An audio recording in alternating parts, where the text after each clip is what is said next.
Go to the second round about trade union organizing in the healthcare sector. Are you still fit? Okay. I think there's some coffee outside if somebody wants to have a coffee. We're doing it the same way. We have questions for all the panelists, and afterwards we will open for the audience, for you. Okay. The sector is difficult because it must not threaten patient care. However, since the privatization and economization of hospitals and care facilities in particular, the normal situation is already problematic for the provision of care. Trade union organization of employees is therefore more than just a fight for higher wages. It must also be a fight for good care and thus for good working conditions, and thus for a better society, I think. But how is trade union organization possible under conditions of economic pressure, possible redundancies, closures, or privatization of hospitals? How can the privatization of the public structures in the healthcare sector be combated? What perhaps new methods of union organizing are needed? And how can we lead to European struggle? Now, the first on the floor is Alan. It's not easy, as I said. On the one hand, there is a responsibility for patients or people in care homes. On the other hand, fighting for labor rights in the workplace and union organizing does not seem to be part of the tradition of many care workers, unlike industrial workers. This seems to be changing, as far as I see, as the care sector becomes fully capitalized and employees become normal wage laborers. How does Global Union organize and how do you mobilize in the care sector? How do you connect the struggles internationally? Thank you. I think the trend of organizing among healthcare workers was something that had been happening over a long period of time, but accelerated tremendously during the pandemic. The experience that healthcare workers had during the pandemic made it so stark and clear that there were no individual solutions to the problems. We just a couple of examples. Nurses in the ICU at a hospital who were told that they needed to wear diapers on shift because the hospital couldn't provide them 2 sets of protective equipment and they couldn't reuse it after using the bathroom. So they were asked to just use diapers. In nursing homes, masks and gloves being locked up and kept from workers because the administration decided if they were available to workers, they'd just end up taking them home, and we don't trust them to have access to them. These were just a couple of the stories of the types of things that people faced, and people recognized, care workers recognized that the only solutions were collective solutions. And so we saw a large increase in an interest in collective action, but for that collective frustration and collective action to turn into collective organization requires a lot of work. Anna referenced this, and the other Anna knows this very well. It is hard. It's the hard work of one-on-one conversations, identifying and recruiting respected workers, building leadership structures, because ultimately we don't want to just build membership or collective bargaining coverage, but the capacity for collective action that builds power. And that requires an intensive approach to organizing, but one that ultimately can be much more transformative. We saw, for example, in Czechia, where we started with just an online survey. No, it wasn't a survey. It was an online petition calling for PPE, personal protective equipment for nursing home workers during the pandemic. Through that, we built contacts, and this was all during the pandemic, so we weren't able to meet people in person, but started having one-on-one phone conversations, which led to group video calls, which ultimately led to the forming of a union for the first time in the largest private nursing home employer in Czechia, that today has hundreds of members and a collective bargaining agreement that covers over 1,500 workers. So, you know, that pandemic experience pushed people to want to take action, and then I think we as trade unionists have the responsibility to talk to workers about how to do that in a way that builds power and is sustainable.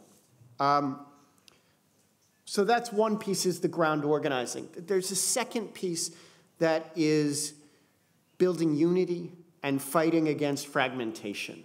I want to give a specific example outside of Chile, but I think it's illustrative and may have some parallels to the experience in Greece and some countries in Europe.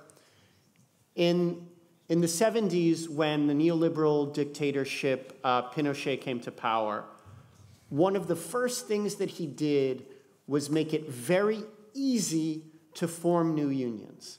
Rather than make it difficult, the sort of evil genius of Pinochet was he made it easy, and he made it easy for unions to fragment. So we're all part of a union.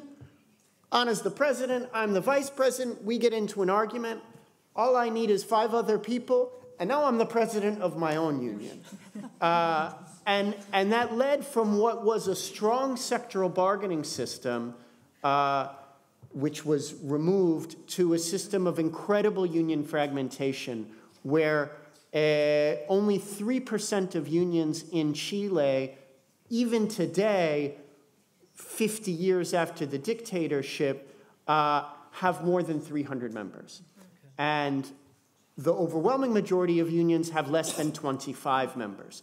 So you have a lot of unions but very little power. And we saw it in the healthcare sector when we started working with some of the unions at private hospitals.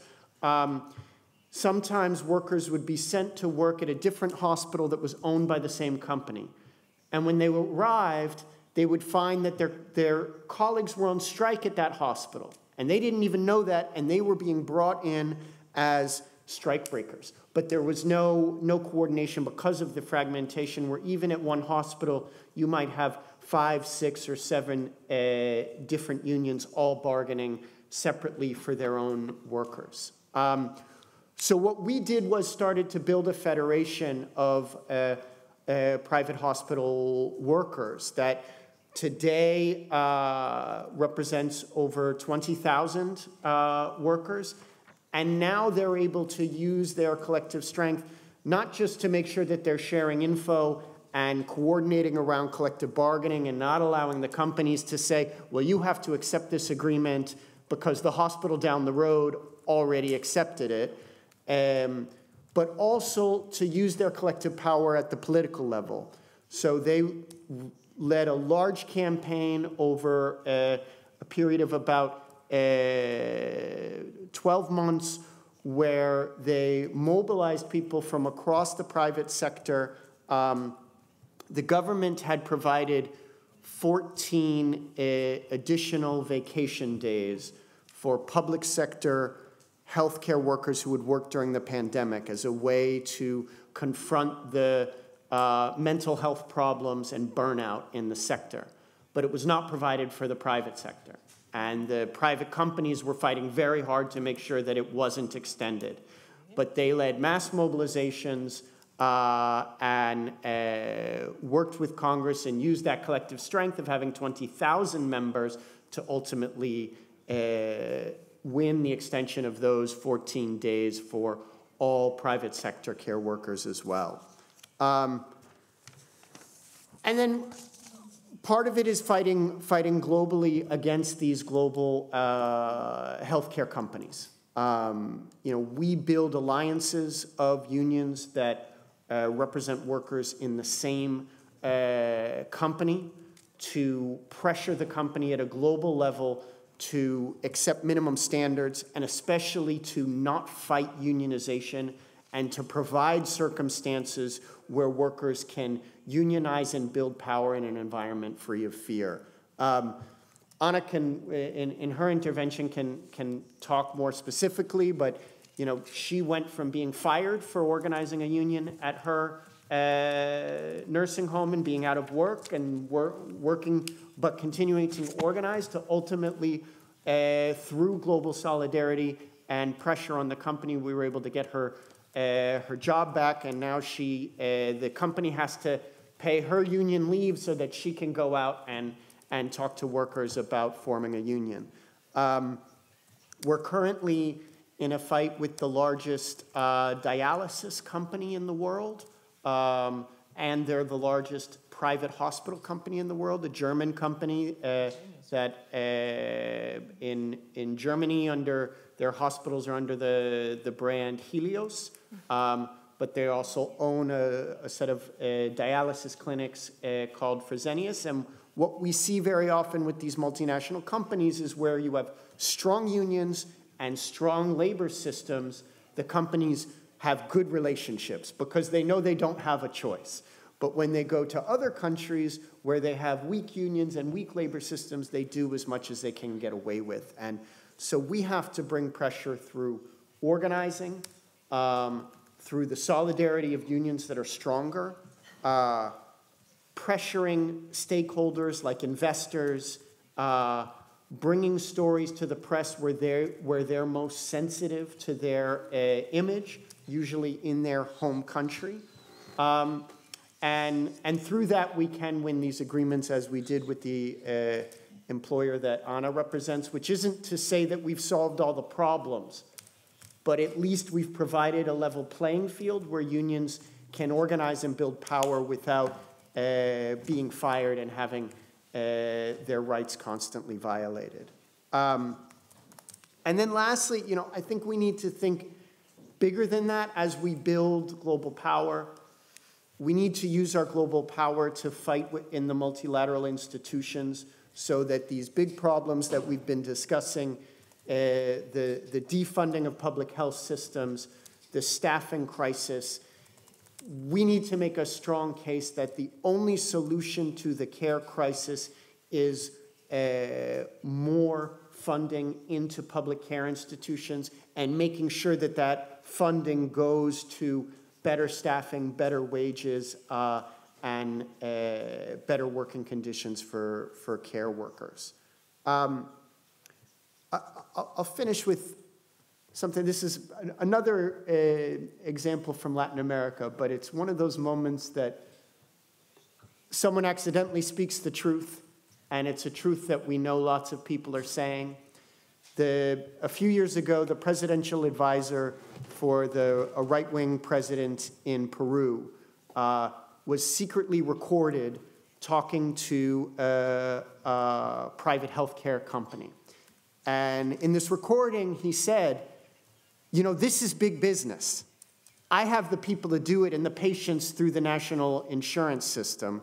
I want to start working now. This is our gold mine. You can't imagine how much money we're going to make.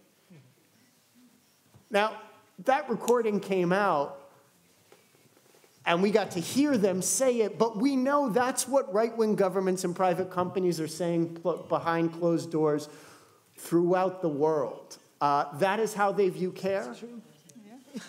They see it as a gold mine. They don't see it as a human right.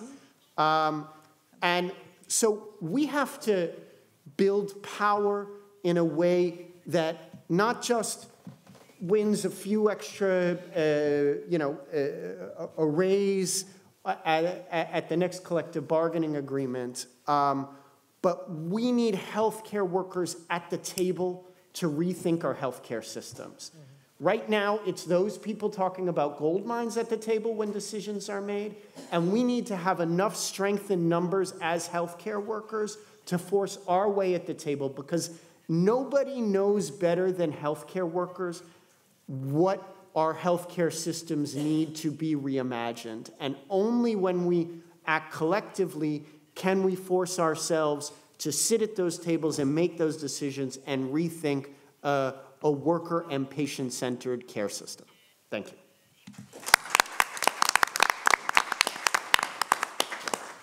Thank you very much, Alan. As you mentioned, Anna had a big fight against her entrepreneur. You succeeded in unionizing against the multinational corporation, and now you are now the president of the OPZZ KP trade union. How did you achieve this success? What forms of organizing did you choose, and how did they work? Thanks. So as I mentioned, I work in AMAZE. It's multinational giant provider of long-term care. And when we started organizing, I was immediately fired after 16 years of my devoted work. The management needed just a couple of days to make a reason, and they fired me in one day.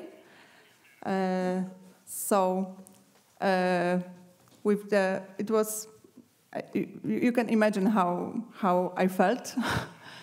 And we had only 30 union members, and it was great union busting in my facility, so people resigned from the union.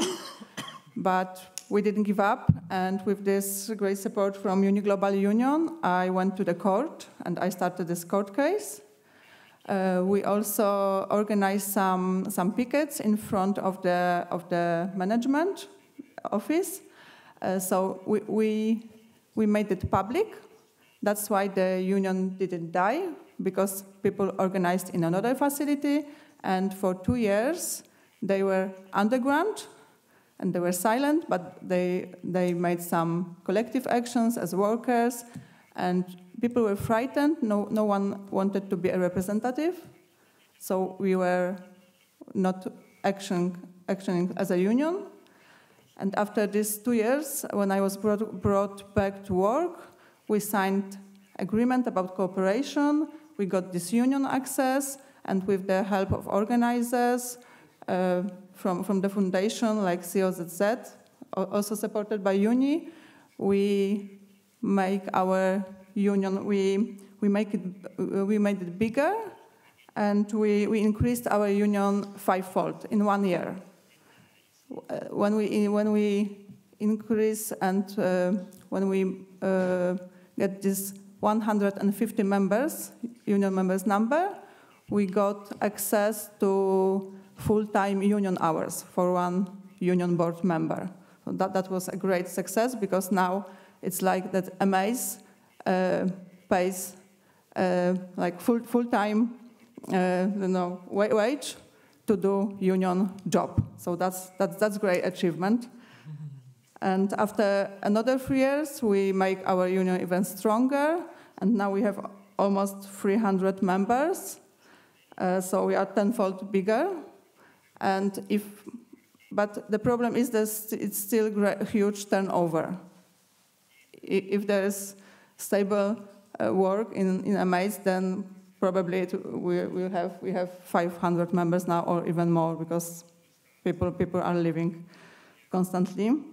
So 2 years of negotiations brought no significant changes, because we are talking with the management, we are negotiating, but they don't listen to us, because they say we are good employer because we give a little money here, a little money here, and you should be happy with this. So now we've started the collective dispute. Last month we started this, so that's the procedure before the strike. So I'm very happy to hear from Dana, because we are not ready for strike now, but we started this collective dispute because we can see that that is no other choice. We need to pressure the company more and more. And what we need and what we do every day in our union work, we build this solidarity. And it's not easy because people don't have time. They are exhausted after these 300 or more hours a month. We need these collective actions all the time, and we need to use all these union tools like public opinion and institutions like labor inspection and so on. So the pressure is needed all the time, like Alan mentioned. We can't leave things like this. So before the coffee break, I will ask you for one thing. If we could have a photo, if we could take a photo with a message of solidarity for my union, that would be great. Thank you.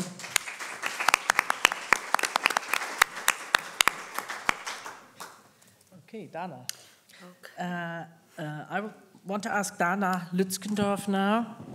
In Germany, there have been huge strikes in hospitals in recent years for better working conditions, not for better pay.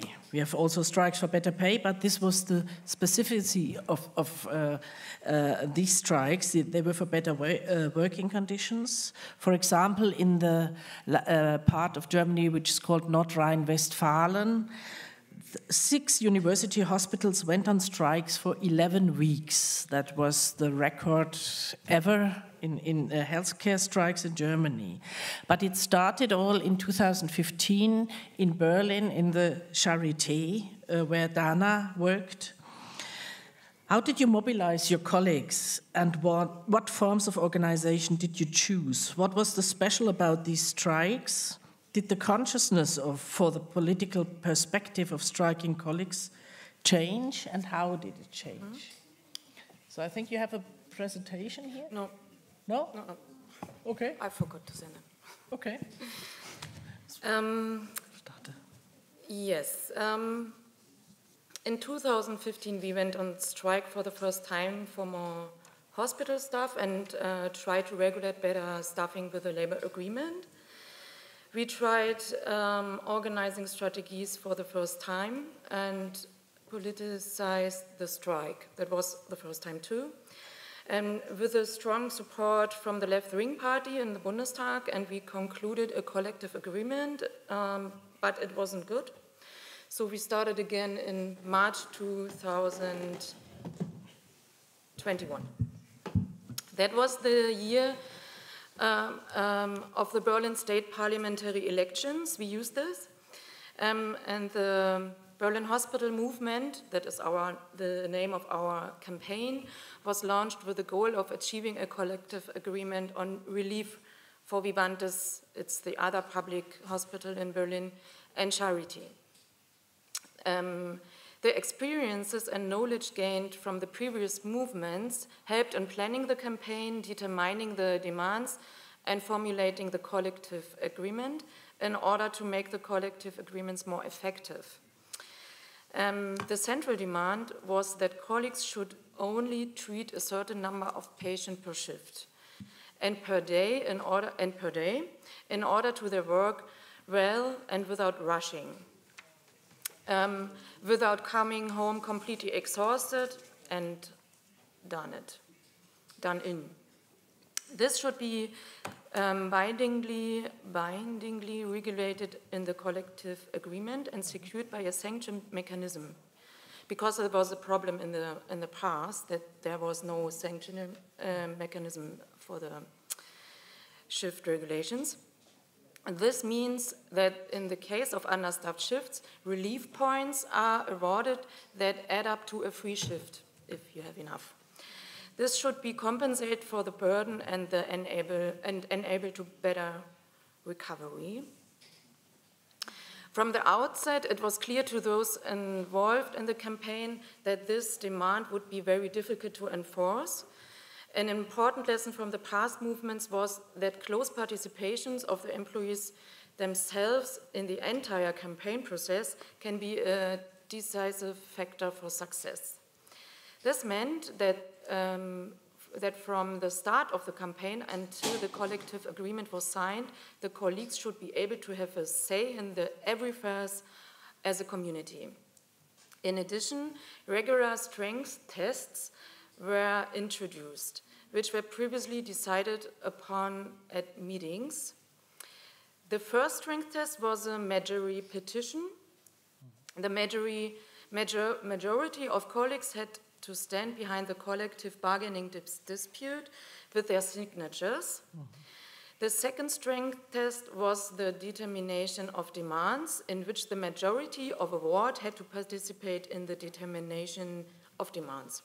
Subsequently, the teams itself voted by the majority decision on which joint team demand should be included in the collective bargaining negotiations. And the third strength test involved the strike readiness query. A majority of the team should be union members and willing to strike. In order to be able to fulfill these conditions, the colleagues had to be empowered beforehand to hold persuasive talks to persuade colleagues to participate.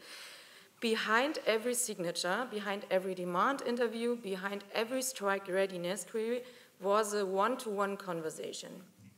These strategies had to be learned and practiced. We have support of organizing, an external organizing firm. Yeah. To this end, training was provided to colleagues across the movement from the start of the campaign, some of whom were already active and others who only became active during the course of the campaign. So-called team delegates, who were nominated by the majority of their colleagues, took on the discussions and tasks in the respective teams. Organizing strategies, conversation training, and knowledge transfer on occupational and health policy issues are helpful in mobilizing healthcare workers for the collective bargaining dispute and showing how they can win it. The intensive training measures enable the colleagues to understand their situations and those be better able to explain it, to communicate their concerns themselves, and to explain why it is necessary to fight for them. This empowerment is another key success factor and was applied not only in addressing individual colleagues, but also in the work of convincing and educating politicians, the press, and the public. The colleagues used the skills they had learned to confront politicians, in particular with their concerns during election campaigns in Berlin. Numerous colleagues who had never before been in contact with politicians or journalists and had never spoken in public were able to successfully communicate their concerns in a very impressive and empathic way. This helped them develop a strong sense of self-confidence. Another important success factor was to involve the colleagues as experts in their own working conditions in the process of formulating demands and making decisions. A strong organizing movement was achieved as early as the demand-finding phase, traditionally, and this usually only happens during strikes. What was substantial about this was the colleagues dealt with very intensively with their working conditions in this phase. They discussed the important questions in the team and agreed on it, what they need to be able to work well and in good health on it. This experience was also used during the negotiation process. The bargaining commission had decided in advance not to make any decision without consulting the team delegates. The team delegates had the task, among other things, of advising, evaluating, and discussing their interim results of negotiations with their team colleagues in order to make joint decisions. These decisions were binding for the bargaining commission. This leads to another important lesson. The composition of the collective bargaining and negotiating commission is another success factor. This meant that all collective bargaining commission members were present in the negotiation room. Yeah. The movement was driven by women. They planned the campaign, they took the stage of the rallies, they argued with the employers, discussed with the politicians, faced journalists. They managed and led the strikes. They negotiated hard in the collective bargaining, were spokeswomen. They worked in shifts, on weekends, on holidays. In the end, they not only achieved a collective agreement for leave, but also better wages for employers and subsidiaries. Quite a few of them were also burdened by reproductive work in their own households, which also had to be done during collective bargaining disputes. The fact that union work, organizing colleagues, strikes, etc., take up a lot of leisure in addition to shift work should therefore not be kept secret. Since the colleagues were involved in the campaign from the outset and had a say, they were also informed from the beginning about the time required. Absolute transparency about what had been done was as essential as was a time limit for the campaign. With this in mind, numerous colleagues went to their families and negotiated the extent of their involvement in the collective bargaining dispute. This was not always without conflict, because shift work also had to be organized within the family. 3 factors were particularly helpful in arguing with intensive participation in the movement. Firstly, the period was limited to 6 months. Secondly, the team delegate structure allowed for a distribution of the work across many shoulders. If one person was able to invest more time, another person was able to take a step back, and vice versa. At the micro level of the wards and areas, the task could be distributed among several people, which took the pressure of individual activists. And thirdly, the employees were fighting for better nursing staff ratios, which should ensure that they no longer go home exhausted in the future, thus also improving their health and leisure. The prospect of investing 6 months in a collective bargaining dispute, from which they would ultimately gain more quality of life and leisure, usually convinced the employees and their families. Experience shows that the new self-confidence also taught colleagues to say no more often in stressful situations and to emancipate themselves from traditional roles, for example, when it comes to covering for colleagues.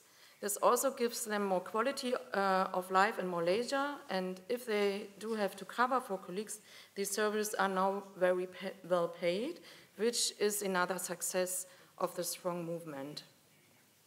How is politicization going? Yeah, this campaign was designed to involve the public and the politicians in the labor dispute from the outset. We trained and strengthened our colleagues to how to address politicians appropriately, and politicians were invited to all public events, and the colleagues went to all public election campaign events and repeatedly raised their concerns, like suffragettes in the past. In the end, this was successful because politicians felt compelled to act during the election campaign. Yeah, and after the campaign, since 21, we hold an annual hospital conference to further politicize our colleagues. Workshops are offered there on political, professional, and trade union policy issues. We also use strikes to offer lectures on political issues. At the moment, public service is in a wage dispute for higher wages, and we held a lecture during the strike at the Berlin hospitals with the topic fair taxation and redistribution. And by making colleagues self-confident, many nursing staff have even joined the left party in Germany, and they were encouraged to stand for election to the Bundestag. With success, Stella is one of the women who organized and politicized themselves in the Berlin hospital movement. She was trained to speak with politicians and voice her concerns herself. In doing so, she learned to see topics from her working world in a political context and to use this for herself and her professional group. Now, she is a member of the Bundestag. Great.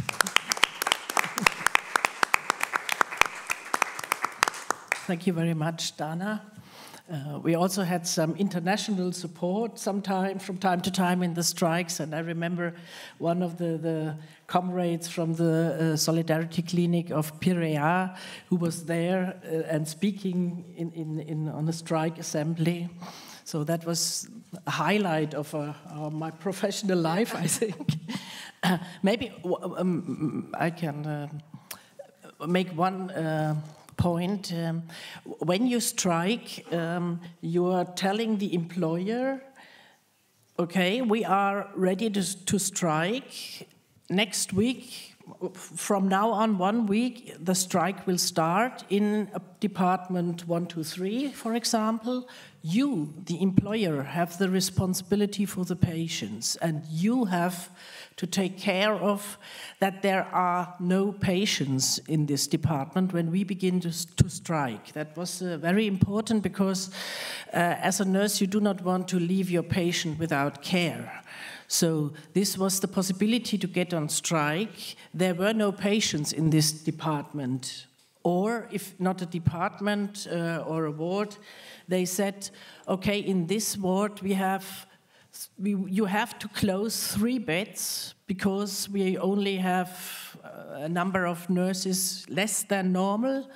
And if we go to strike, you are responsible that nothing happens.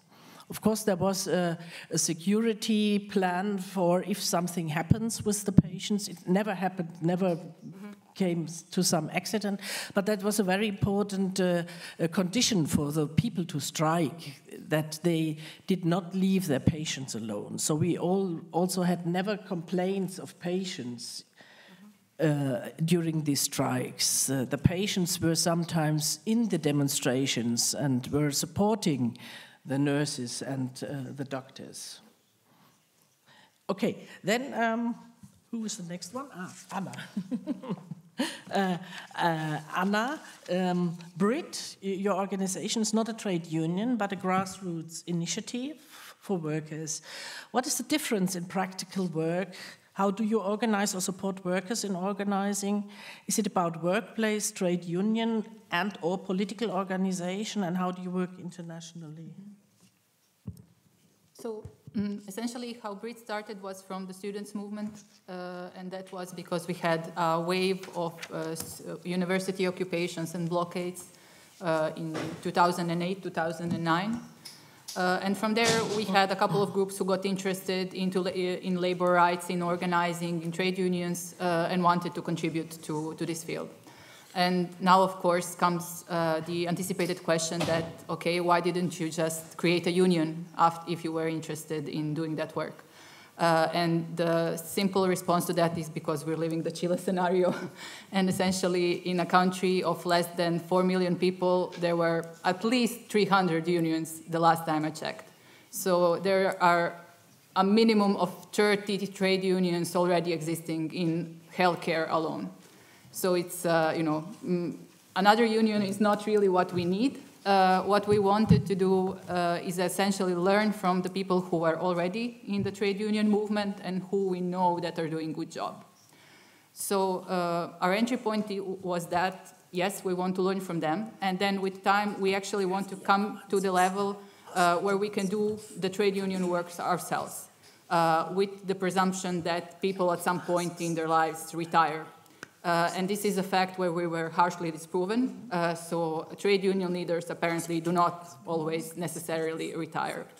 Okay, so another entry point was that what we wanted to see and bring into the trade unions was this element of politicization that was brought up here. Because we are all, as many people in many countries are facing a union landscape which is totally emptied of any politics. And in the best of cases, you have a trade union that's talking about social dialogue, that's talking about collective bargaining, and that's like the top it gets. Going beyond that, so issues regarding privatization, issues related to multinational companies coming into the country and doing whatever they want, those are unfortunately still not seen as trade union issues. And we wanted to change that. We wanted to essentially build something in the trade unions to reflect what was going on. So now looking back, I think it was a wise decision not to form like a new trade union. It does come with some peculiarities for us. So if we compare to the trade union structures, BRIT's existence is much more precarious. So, we know that especially smaller action-oriented trade unions have financial issues. So they have usually I would say, members with lower salaries. So essentially, they're able to raise less money than the big mass, like older trade unions. But it's some kind of, amount that you can count on. As a movement, as a civil society organization, we do not have that, so we have to depend on funding from either foundations or external donors. And this, of course, comes as no surprise, but apparently no one except for the Rosa Luxemburg Stiftung wants to finance anything related to trade unions or organizing workers. So financially, it's a bit, uncertain how things go. But we are still coping, so we are trying to find ways around these limitations to continue to do the work that we do. We have from the beginning implemented several programs that aim at this politicization dimension especially. So for the past 4 years we had the organizing project with UNI, but then we also have our own education modules that we do with specific groups of workers. I was mentioning before the program that we do with health vocational students, but we also have something called the Women Trade Union School, which is directed to women precisely because we still recognize that although women might have been members of trade unions, they had less access to trade union infrastructure. So this would be, basic organizing knowledge. They would be invited less often, or they could attend less often because they had care duties at home. So we try to address that, and this is a program that I think that has been going on now for 13 years. And 13 years, so it's about, I think, 30 women a year that goes through this program each year, and it has, I would say, contributed to strengthening some of the trade union drives that we have seen in recent years. And here maybe we can talk about the kindergarten teachers with whose union we work very closely to. And we are seeing that this is a trade union that's it's growing. So in the context of its confederation, it's the only union that's growing. It's women-led. So dozens of its members have gone through the Women's Trade Union School. And then we add to that also research and media work. Research because we also recognize that to achieve politicization of trade unions, the members have to relate to the issues that are being taken up by the union, but there also has to be a firm ground for advocating or for organizing action in any way. So here it's how we actually started working on healthcare, because we recognize that, yes, on the one hand, healthcare workers have their workplace issues, but on the other hand, healthcare is something that unites all people around them. So it's something that we should all be able to rally around. We have a media portal which covers the topics that are usually left outside of the corporate media, so it's mostly labor actions, trade union work. And then we do quite a bit of international work recently, so of course the whole region of Yugoslavia is quite well connected. There are communication channels that exist between left groups from before. These are still ongoing, and there's most of the time there's an attempt to talk and see and compare trends, what's going on and what can be done. More recently, through the People's Health Movement, we have been working on health internationally, and this is we've been part of a couple of campaigns. So there's one campaign actually taking place tomorrow and for the following week around World Health Day, which is coordinated by the European Network against the privatization and commercialization of health. It's a very long name, but so is BRID, so I won't complain too much, between the European Network and PHM. Yeah, essentially I think that for the details, maybe if there are questions we can address, but that's overall it.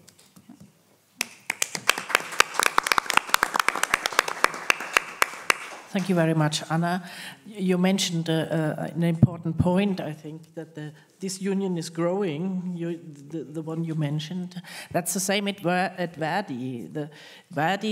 The parts which is organizing the health sector, since they are fighting these offensive fights and strikes, the union is growing.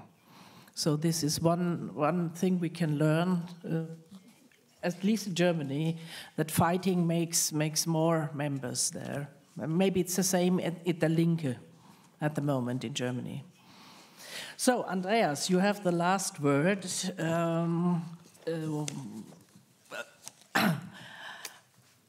How strongly organized are the Greek trade unions in the healthcare sector?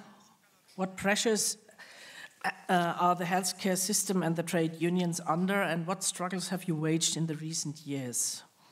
How do you organize hospitals?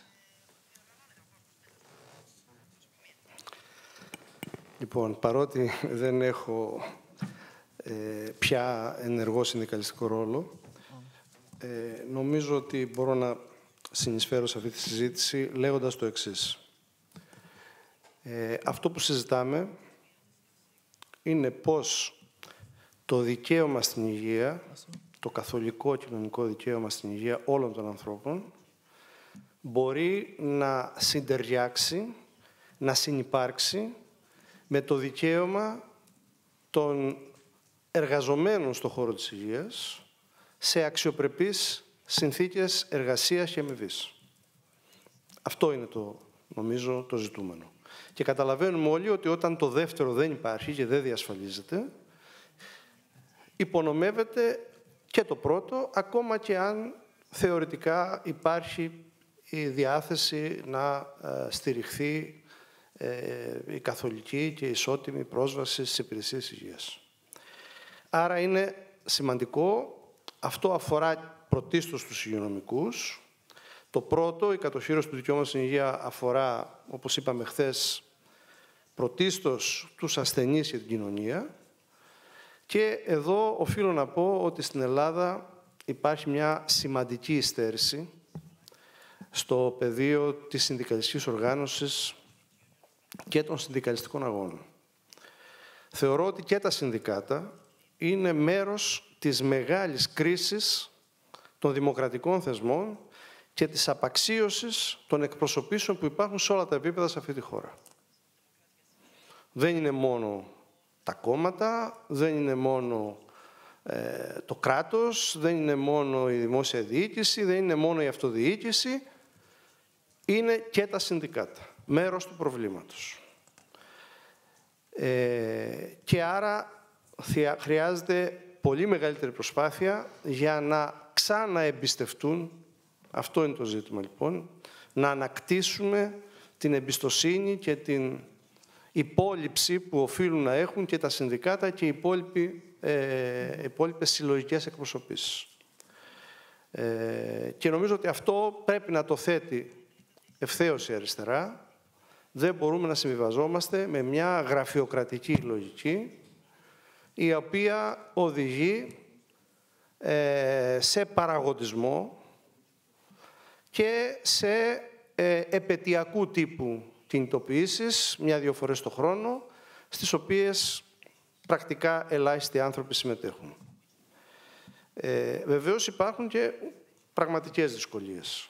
Το ένα είναι αυτό που είπε η Κάθριν Μπόγκλερ, ότι δεν μπορείς, και το είπαν και οι υπόλοιποι εδώ συνομιλητές, ότι δεν μπορείς προφανώς σε μια υπηρεσία που έχει νοσηλευόμενους ασθενείς, δεν μπορείς να κατεβάσεις ρολά. Αυτό είναι ένα εγγενές πρόβλημα, ιδιαίτερα όταν είναι υποστελεχωμένα τα τμήματα, που πρακτικά ένας στους τρεις εργαζόμενους πρέπει να είναι σε προσωπικό ασφαλείας για να μπορέσει να αντιμετωπίσει τα προβλήματα των ήδη νοσηλευομένων ανθρώπων ή τα έκτακτα περιστατικά. Άρα αυτό είναι σημαντικό. Το δεύτερο σημαντικό είναι ότι έχει μειωθεί τόσο πολύ το εισόδημα των ανθρώπων στην Ελλάδα αυτή την περίοδο.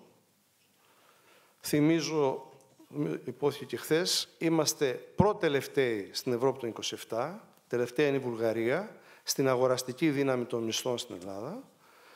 Άρα είναι πάρα πολύ δύσκολο να προχωρήσει ένας άνθρωπος, ένας κακοπληρωμένος εργαζόμενος του ΕΣΥ, να προχωρήσει σε μία απεργιακή κινητοποίηση που θα συνεπάγεται στέρηση μισθού.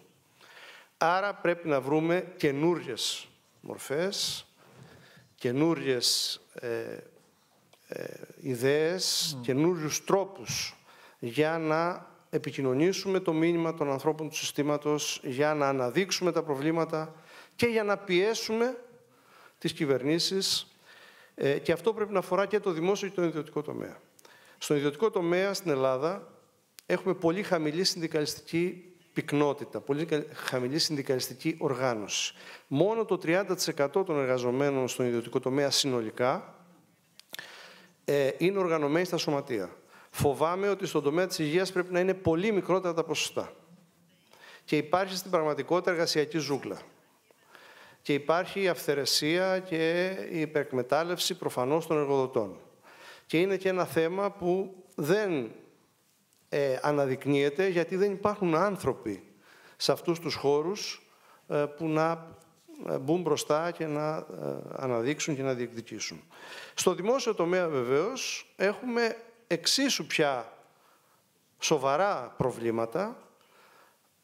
Καταρχήν, ο δημόσιος τομέας δεν έχει 13ο και 14ο μισθό, όπως έχει ο ιδιωτικός τομέας, και επίσης, αυτό αφορά τους νοσηλευτές, δεν έχει ένταξη στα βαρέα και ανθυγιεινά, όπως ισχύει στον ιδιωτικό τομέα. Το αίτημα είναι λοιπόν να πάμε σε μια λογική συνολικής αναβάθμισης των αποδοχών και στο δημόσιο και στον ιδιωτικό τομέα, και για τους γιατρούς, υπόθηκαν αυτά χθες, δεν θέλω να τα λέω, αλλά και για το υπόλοιπο προσωπικό, διότι προφανώς υπάρχει μια αλυσίδα μέσα στο σύστημα που πρέπει αυτή η αλυσίδα να είναι συνεκτική και να υπάρχει μια αλληλεγγύη για να τα αντιμετωπίσουμε. Έχω την εντύπωση, τώρα το σκεφτόμουν, ότι οι συνθήκες αυτές που περιγράφτηκαν με το κύμα της μεγάλης παραίτησης, αυτή η διεθνή στάση που υπάρχει και στα συστήματα υγείας, αλλά και σε χώρους με υψηλή, με ένταση εργασίας, με υψηλή ψυχική και σωματική καταπώνηση, ιδιαίτερα μετά την πανδημία, υπάρχει μια τάση παραίτησης. Αυτό είναι διεθνές φαινόμενο. Έχω την εντύπωση, λοιπόν, ότι αυτό μπορεί να λειτουργήσει ευνοϊκά σε αυτή τη φάση. Με την έννοια πια, δεν ισχύει αυτό που έλεγε παλιά, που έλεγε ο Μάρξ, ότι η ανεργία είναι ο εφεδρικός στρατός εργασίας. Δεν υπάρχει εφεδρικός στρατός εργασίας πολύς αυτή τη στιγμή για να καλύψει ανάγκες, άρα έχουν μεγαλύτερη ανάγκη τα συστήματα υγείας και τα ιδιωτικά και τα δημόσια από το ανθρώπινο δυναμικό τους. Νομίζω ότι πρέπει αυτό να αξιοποιηθεί για να ενισχύσουμε λίγο την διαπραγματευτική μας δύναμη και να μπορέσουμε να δώσουμε μια δυνατότητα, ας πούμε, να βελτιωθούν οι συνθήκες και εργασίας και κυρίως αμοιβής. Προφανώς, όπως είπε ο Άλαν, δεν μπορούν να υπάρχουν ατομικές λύσεις. Αυτή η ψευδαίσθηση πρέπει να τελειώσει. Η αλήθεια είναι ότι η πανδημία υπονόμευσε πάρα πολύ αυτό που λέμε συλλογικό, την δυνατότητα των ανθρώπων να συνευρίσκονται, να συζητούν, να αποφασίζουν. Στις συνελεύσεις πια δεν πατάει άνθρωπος στα νοσοκομεία. Άρα πρέπει λίγο να ξαναβρούμε το νήμα της επαφής και της έτσι, πιο στενής, ας πούμε, συνεννόησης, διαλόγου και επικοινωνίας μεταξύ μας, για να δώσουμε μια προοπτική στον κόσμο. Ο μεγάλος εχθρός είναι η κατάρρευση του ηθικού των ανθρώπων. Το ηθικό των ανθρώπων είναι που καταρρέει σήμερα, όχι τόσο οι υποδομές, όχι τόσο τα κτίρια και τα μηχανήματα. Το ηθικό των ανθρώπων καταρρέει και αυτό πρέπει να το ενισχύσουμε με συλλογικότητα και με αλληλεγγύη. Και η απόγνωση και το αδιέξοδο είναι αυτό το οποίο τρέφει την ακροδεξιά. Διάβαζα μια συνέντευξη του Βρετανού σκηνοθέτη του Ken Loach πριν λίγο καιρό και έλεγε ακριβώς αυτό το πράγμα. Η απόγνωση των ανθρώπων δίνει τροφή στην ακροδεξιά. Πρέπει λοιπόν να αντιμετωπίσουμε αυτή την απόγνωση. Και το αντίδοτο είναι κοινωνικό κράτος, κράτος δικαίου, σεβασμός στην αξιοπρέπεια, ανθρώπινα δικαιώματα, δημόσια αγαθά, δηλαδή αριστερή πολιτική. Να είστε καλά.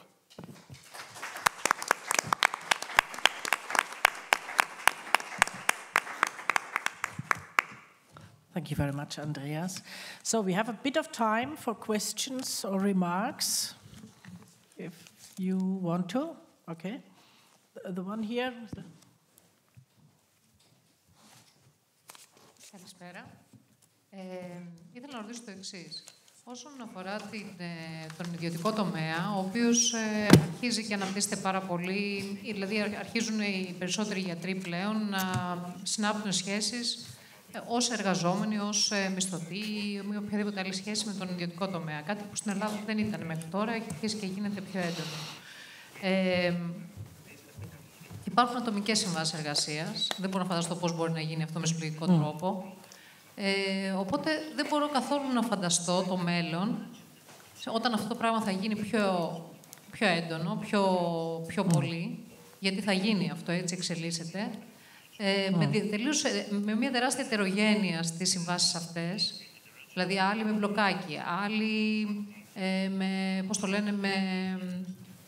με την εταιρεία που έχουν ιδρύσει, άλλοι με ποσοστά, οι περισσότεροι με ποσοστά. Γενικά αποφεύγουν οι εργοδότες να έχουν μισθωτές σχέσεις. Θέλουν να έχουν σχέσεις οι οποίες να συνδέονται με το αποτέλεσμα. Δηλαδή, παράγεις, σε πληρώνουμε. Πώς μπορεί αυτή η ετερογένεια να μαζευτεί έτσι ώστε να υπάρχουν κοινά εργασιακές απαιτήσεις και να μπορέσει να γίνει ένα συνδικάτο? Δηλαδή, μου φαίνεται τελείως εξωπραγματικό στην πράξη. Okay, thank you. I think we collect some questions and then we give it back to the panel. Excuse me, there was one question before. Yeah, the woman with the red T-shirt. Yeah. Συγχαρητήρια σε όλους καταρχήν για την πολύ ωραία ημερίδα σήμερα. Εμείς χθες ήμασταν στο νοσοκομείο και δεν μπορούσαμε. Δύσκολα τα πράγματα. Νομίζω θα ξεκινήσω για να σχολιάσω από την απόγνωση και το διέξοδο και το ηθικό. Ο κόσμος στα νοσοκομεία, στα δημόσια, στο οποίο βρίσκομαι εγώ, θέλει την υποστήριξη. Απεγνωσμένα θα έλεγα. Οι περισσότεροι δεν θέλουν να φύγουν. Και βάζουν πρώτα τις συνθήκες εργασίας και μετά το μισθό. Ακόμα και οι νοσηλεύτες, το νοσηλευτικό προσωπικό που είναι ο τελευταίος αρχός αμάξης δυστυχώς σε εμάς, με πολύ μεγάλη υποστελέχωση, κακές συνθήκες, η απεργία δεν υπάρχει. Δεν μπορεί να υπάρξει σε ένα τμήμα, δεν μπορεί να κλείσουμε εμείς θαλάμους, δεν μπορεί να υπάρχουν ασθενείς που είπατε πολύ σωστά, θα έπρεπε. Δεν υπάρχει προσωπικό να το κάνει αυτό. Δεν μπορεί να απεργήσουν στην ουσία οι νοσηλεύτριες. Το νοσηλευτικό. Παλεύουμε όλοι με το θέμα του ηθικού, συνεχώς, κάθε μέρα να προστατεύεις έναν λόγο, να συνεχίσεις να είσαι σε ένα σωματείο ή να βοηθάς με έναν τρόπο. Γιατί ο κόσμος θέλει πολύ να μείνει στα νοσοκομεία. Θέλει να μείνει, δεν θέλει να φύγει. Οι άνθρωποι που είναι στα νοσοκομεία δεν θέλουν να φύγουν. Θέλουν κάποιον να τους υποστηρίξει να μείνουν στα νοσοκομεία. Και όταν βρίσκεται κάποιος τρόπος, το παίρνουν με χαρά, δηλαδή. Αυτό είναι ένα ζήτημα. Το άλλο που με έχει στενοχωρέσει πάρα πολύ εμένα είναι στη θέση των συνδικαλιστών. Δεν υπάρχει ομόνοια, δεν υπάρχει συνεργασία. Δεν έχει να κάνει με έχει να κάνει με την αριστερά, γιατί η αριστερά θα έπρεπε να είναι ενωμένη και όχι ο καθένας να οχυρώνεται πίσω από το μετερίζει του. Δεν υπάρχει συνεννόηση σε εθνικό επίπεδο, και αυτό θα ήθελα την ερώτηση προς εσάς. Δηλαδή, σε εθνικό επίπεδο στη Γερμανία, σε εθνικό επίπεδο, τι γίνεται, πώς εννοείστε, πώς εννοούν τα σωματεία, πώς πρέπει να συνοηθούμε σε πανευρωπαϊκό επίπεδο? Όταν είχαμε τις απεργίες στην Πορτογαλία, τις απεργίες στην Αγγλία, στη Γερμανία δεν μάθαμε ποτέ ότι έγιναν. Δεν μαθαίνουμε τι συμβαίνει στην Ευρώπη. Γιατί αυτό δίνει κουράγιο και στους άλλους.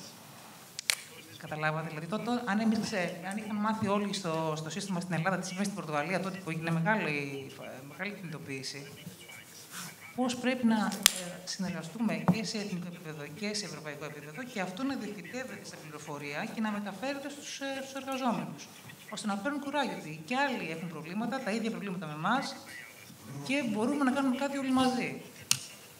Και επειδή ακριβώς οι συνδικαλιστές είναι ανεπαρκείς, είμαστε ανεπαρκείς, εγώ δεν είμαι οργανωμένη, ούτε ήμουν οργανωμένη, ήρθα στο χώρο των σωματείων εξ ανάγκης, γιατί ένιωσα ότι κάπως πρέπει να εκφραστεί αυτή η δυσαρέσκεια. Δεν θέλω να ανήκω κάπου και δεν θέλω να απευθύνομαι μόνο σε αυτούς που ανήκουν στην αριστερά, γιατί όλοι στο ίδιο καζάνι βράζουμε. Και αυτός που επιλέγει να κάνει ιδιωτικό ιατρείο έξω από το νοσοκομείο και αυτός που κάνει με δική του, δεν του δίνουν εντέλεση, δεν του δίνουν εντολή να κάνει την παραπονεφημερία και την κάνει για τα λεφτά. Και αυτός το ίδιο πρόβλημα έχει με μένα. Το εκλαμβάνει διαφορετικά. Άρα, εγώ πρέπει να απευθυνθώ και σε αυτόν που δεν ανήκει στην αριστερά, γιατί έχει το ίδιο πρόβλημα με μένα, και ακόμα και στον κόσμο. Και αν εμείς είμαστε ανεπαρκείς οι εργαζόμενοι και οι συνδικαλιστές, πρέπει να απευθυνθώ στον κόσμο έξω που τον αφορά το πρόβλημα. Αυτός πληρώνει. Πληρώνουν οι Έλληνες 40% της υγείας, το πληρώνουν αυτοί, αντί να το πληρώνει το κράτος. Πώς θα απευθυνθούμε, πώς θα το κάνουμε αυτό, όχι θέμα της αριστεράς, θέμα όλων. Είναι η ερώτηση και στην Ελλάδα και ευρωπαϊκά. Thank you very much. So we take the third question as well. Να προσθέσω δύο πράγματα. Μία, πιστεύω ότι είναι πρόκληση το να χρησιμοποιήσουμε όλα τα μέσα, τα σύγχρονα. Δηλαδή, θα μπορούσαμε κάλλιστα να έχουμε μια επικοινωνία μέσω Zoom. Μας έμαθε πολλά η πανδημία αναγκαστικά και πρέπει να τα χρησιμοποιήσουμε για να υπάρχει αυτή η επικοινωνία που είπε και η συνάδελφος πριν. Yes. Και πανευρωπαϊκά. Yes. Και είναι πολύ εύκολο για κάποιον που δεν κινητοποιείται εύκολα να έρθει σε μια συνέλευση, να παρακολουθήσει ένα Zoom meeting, θα ενημερωθεί. Ένα.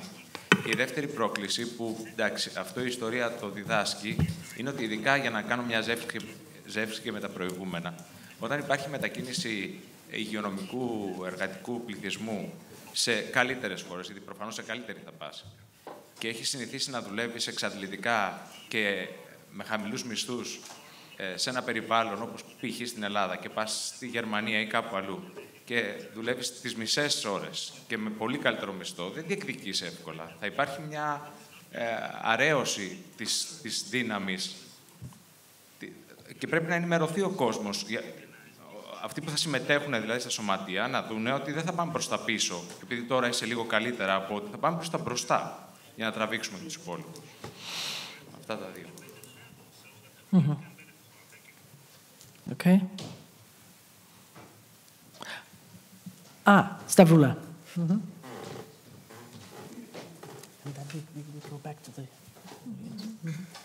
Από ό,τι κατάλαβα και στην Κροατία, αλλά και στις χώρες της Πολωνίας και στην Γερμανία, αλλά κυρίως στην Κροατία, είχαμε αρχικά μια μετακίνηση από το εργαζομένων, από το δημόσιο στο ιδιωτικό, αλλά τώρα αυτό αντιστρέφεται. Δηλαδή, ανάλογα με το πού χειροτερεύουν οι συνθήκες και πού βελτιώνονται, εξαρτάται και αυτή η μετακίνηση.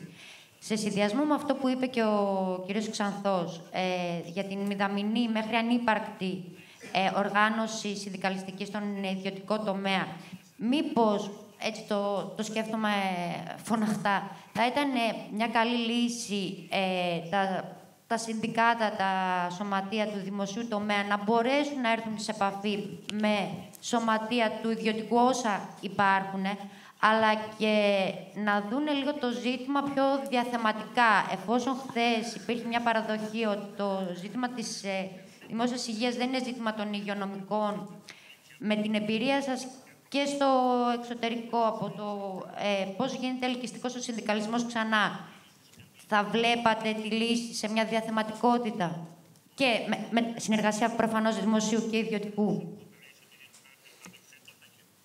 Okay.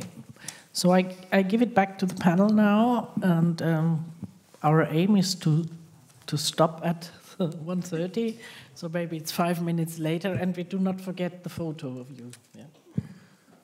Well, I'll start maybe with the last question on public and private sector unions working together.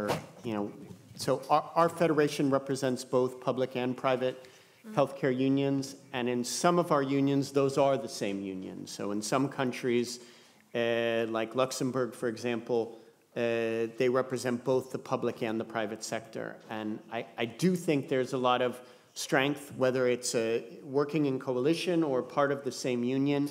And we see in some of those countries where there's strong organization in both the private and public sector, they've been able to establish common standards across both. So to make sure that if public dollars are going into the private system, that the same amount of money is going to wages and benefits, and the private sector can't be seen as more efficient on the backs of worse working conditions for the workers. So I do think there's potential there. And in general, I think the more fragmented healthcare workers are, whether it be public versus private, nurses versus doctors, nurses versus other skilled laborers, fragmented by political ideology, you know, I think that ultimately weakens us. And when we build coalitions that sometimes lead to federations or confederations of unions, we always start with the principle that we don't have to agree on everything to work together on something. That there are so many problems right now in the care sector that we can agree on 90% of the problems and the baseline of what the solutions need to be. And there may be some things that we don't agree on, or areas where we have overlapping jurisdiction and we fight over membership. But if we can put together a core set of demands that we can agree on, then we can fight together around that and leave our differences to the side to tackle the big problems that are affecting all of us. And I think it's the same thing that's driving union membership, that workers have reached a point of frustration where they're already leaving the sector. They really feel now more than ever like they have less to lose because they've lost so much. And I think that the challenge is, you know, we talk about three things that are needed for people to take action. Anger, and there's anger overflowing in the healthcare system. Hope, and I think that's sometimes what's missing, and a plan. But if as trade union leaders we can articulate a vision of what healthcare could be and a plan to make improvements, then the anger is there, and I think people will take action.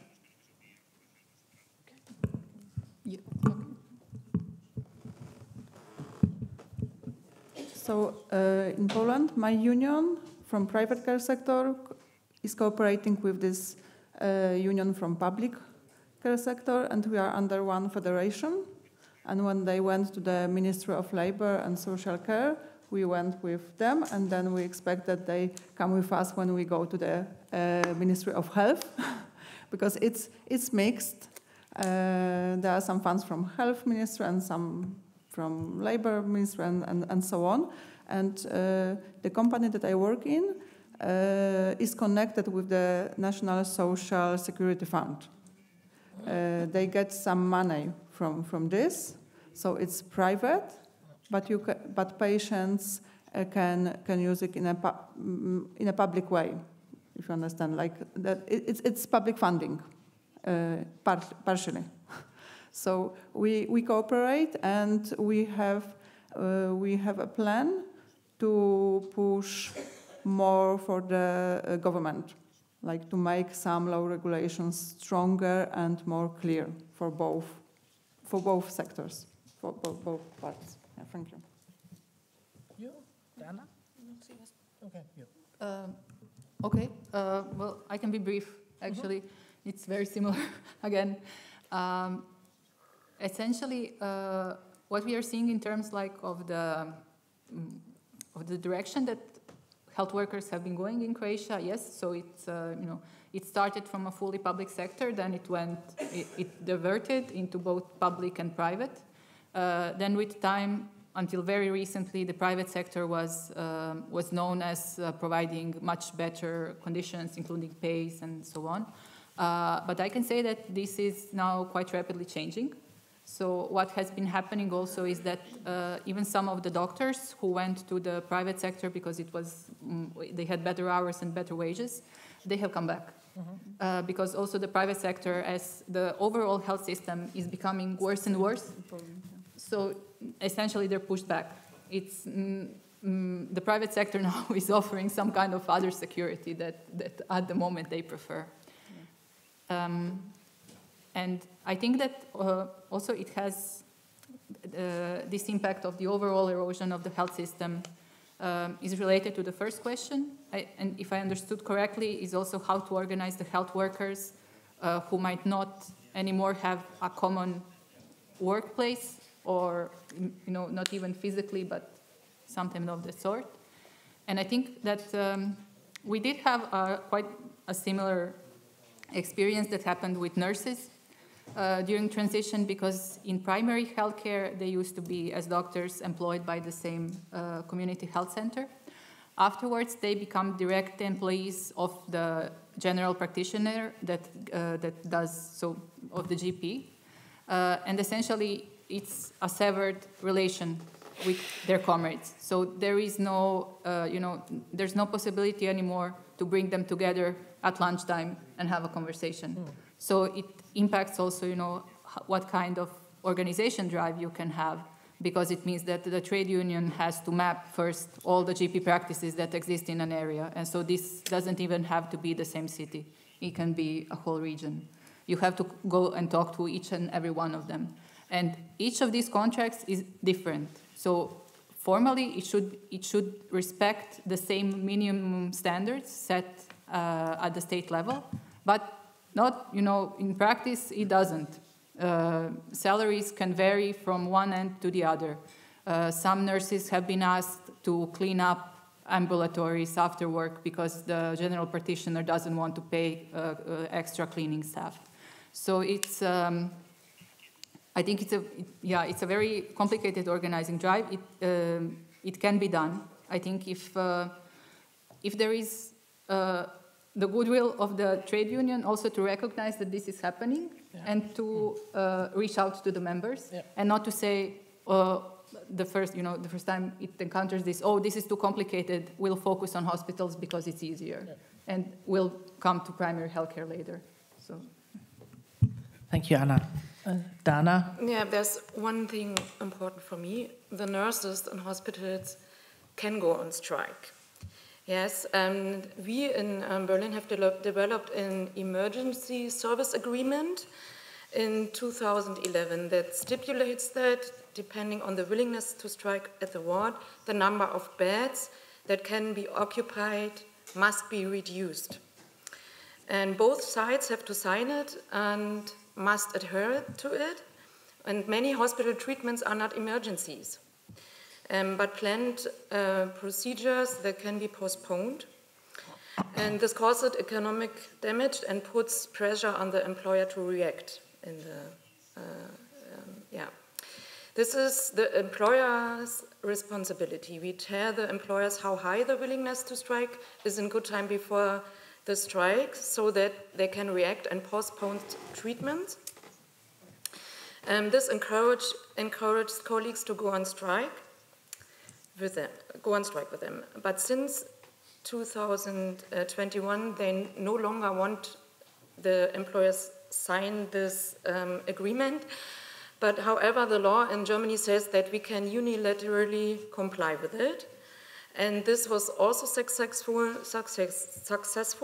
Many nurses was on strike. And maybe you will find a similar way to do this. Okay. Andreas, do you want to have the last word? Δύο κουβέντες μόνο. Το είπα και προηγουμένως, στην Ελλάδα δεν υπάρχει παράδοση ισχυρών συνδικάτων, τα οποία μπορούν να ασκούν αποτελεσματική παρέμβαση στη διαμόρφωση των πολιτικών. Ένα επίσης δομικό πρόβλημα στα συνδικάτα στην Ελλάδα ήταν ο συντεχνιασμός τους και αυτές οι παθογένειες, τέλος πάντων, των αντιπαραθέσεων κλπ. Που αναφέρθηκαν προηγουμένως. Η κατάσταση έχει επιδεινωθεί πολύ εξαιτίας αυτού του κατακερματισμού των εργασιακών σχέσεων που είπε η Ελένη Ιωαννίδου προηγουμένως. Αυτή λοιπόν η ετερογένεια των εργασιακών σχέσεων, κατά την άποψή μου, μπορεί να αντιμετωπιστεί μόνο με αυτό που λέμε την ομοιογένεια του σκοπού. Ο σκοπός είναι να κάνουμε αξιοπρεπώς τη δουλειά μας. Όλοι οι κρίκοι, ας πούμε, του συστήματος, και οι γιατροί και το υπόλοιπο προσωπικό, αυτός πρέπει να είναι ο συνεκτικός κρίκος, κατά την άποψή μου. Και προφανώς χρειάζεται τεράστια προσπάθεια να επινοήσουμε νέες μορφές συνδικαλιστικής διεκδίκησης.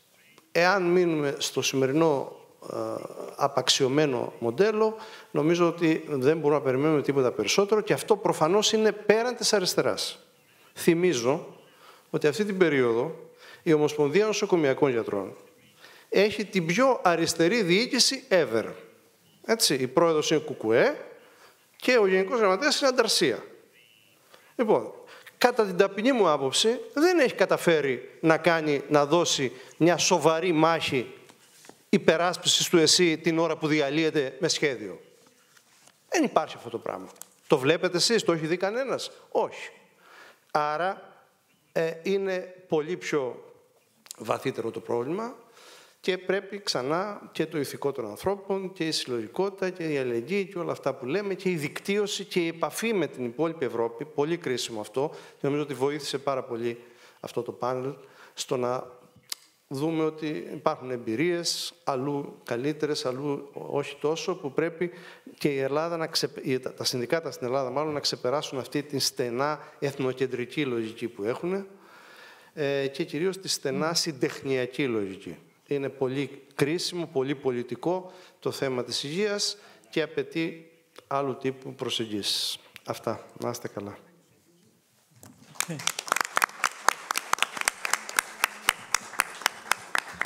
So thank you very much all here on the panel. Thank you very much to the audience.